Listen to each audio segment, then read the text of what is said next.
Hi friends, నేను బియ్యం రవ్వతోటి upma ready చేసుకున్నా. బియ్యం కడిగి ఎండబెట్టుకోవాలండి. కంట్రోల్ బియ్యం రవ్వ తయారు చేసుకోవాలి. ఒక కడాయి పెట్టుకోవాలి, ఆయిల్ వేసుకోవాలండి.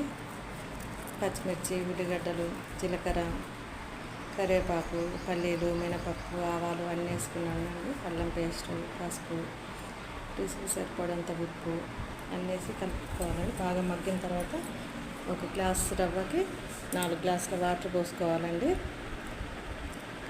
బియ్యం రవ్వ చేసి పెట్టుకున్న బియ్యం వాటర్ బాగా మసిలిన తర్వాత ముందుగా రవ్వ బట్టి పెట్టుకున్నాం కదండి, ఆ రవ్వ పోసుకోవాలండి.